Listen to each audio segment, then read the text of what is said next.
দুনিয়ার অনেক দার্শনিক যারা বলে জান্নাত চোখে দেখি নাই, জাহান্নাম চোখে দেখি নাই, ওইগুলো মানবো কেন? বলে কি বলে না? আমরা তাদেরকে উদ্দেশ্য করে বলবো যে কোরআনের মধ্যে আল্লাহ পাক রব্বুল আলামিন জান্নাতের কথা উল্লেখ করেছেন, আমরা চোখে দেখি নাই। দেখছেন? জাহান্নাম চোখে দেখছেন? দেখি নাই। কিন্তু এই পবিত্র কুরআনুল কারীমের মধ্যে আল্লাহ পাক রব্বুল আলামিন মাকাম ইব্রাহিমের কথা উল্লেখ করেছেন। আল্লাহ পাক রব্বুল আলামিন জানেন দুনিয়ার মধ্যে অনেক বেঈমান দার্শনিক এই দুনিয়ার মধ্যে আসবে, যারা বলবে জান্নাত চোখে দেখি নাই, মানবো কেন? জাহান্নাম চোখে দেখি নাই, মানবো কেন?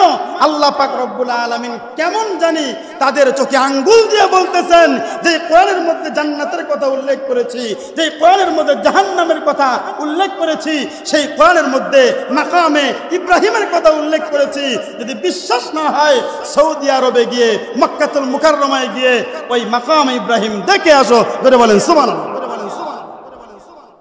আল্লাহ পাক রব্বুল আলামিন বলেছেন মাকামে ইব্রাহিম, আমি আল্লাহ পাক রব্বুল আলামিন মাকামে ইব্রাহিম মক্কাতুল মুকাররমায় আমার অনেক নিদর্শনের মধ্যে এটাও একটা নিদর্শন। জোরে বলেন সুবহানাল্লাহ। পাথরের মধ্যে পায়ের ছাপ আজ পর্যন্ত আছে, এটা এবং কিয়ামত পর্যন্ত থাকবে। জোরে বলেন সুবহানাল্লাহ। এরপরে আল্লাহ পাক রব্বুল আলামিন বলছেন ওয়ামা দাখালাহু কানা আমিনা। মক্কাতুল মুকাররমার বৈশিষ্ট্য, মক্কাতুল মুকাররমার বৈশিষ্ট্য আল্লাহ পাক রব্বুল আলামিন বলেন ওই জায়গার মধ্যে যে ব্যক্তি প্রবেশ করবে সেই নিরাপদ। জোরে বলেন সুবহানাল্লাহ।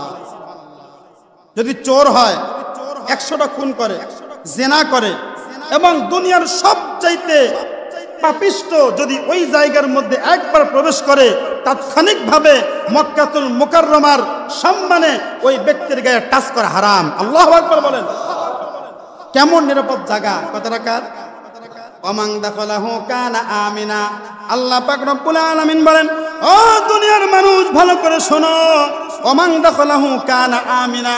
যে ব্যক্তি মক্কাতুল মুকাররমার মধ্যে নির্দিষ্ট একটি জায়গা আছে, ওই জায়গার মধ্যে চোর গুন্ডা বদমাইশ যদি ওই জায়গার মধ্যে প্রবেশ করে, তার গায়ে টাচ করা তো দূরের কথা, তার গায়ের মধ্যে টোকা দেওয়া পর্যন্ত হারাম। জোরে বলেন সুবহানাল্লাহ।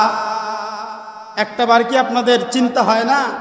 চোর গুন্ডা বদমাইশ জিনাকারী যদি ওই জায়গার মধ্যে প্রবেশ করে, সে যদি নিরাপদ হয়, আর যদি কোনো মুসলমান সামান্যতম পাপ কাজ করেছে, ওই ব্যক্তি ওই জায়গার মধ্যে প্রবেশ করলে সে আল্লাহর কাছে কতটুকু নিরাপদ বলেন আপনারা? সম্মানিত উপস্থিতি, আল্লাহ পাক রব্বুল আলামিন বলেন ওমান দাখালাহু কানা আমিনা। মক্কাতুল মুকাররমাকে আমি কাবা শরীফের একটা নির্দিষ্ট জায়গাকে এমন ভাবে তৈরি করেছি, ওই জায়গার মধ্যে যত পাপিষ্ট বান্দাই হোক প্রবেশ করার সাথে সাথে সে নিরাপদ হয়ে যায়। ধরে বলেন সুবহানাল্লাহ। মা সন্তান যেরকম ভাবে তার মার কাছে নিরাপদ, ঠিক তদ্রুপ ভাবে ওই জায়গার মধ্যে প্রবেশ করলে ওই জায়গায় থাকা অবস্থায় কোনো মানুষের গায়ে আঘাত করতে পারবে।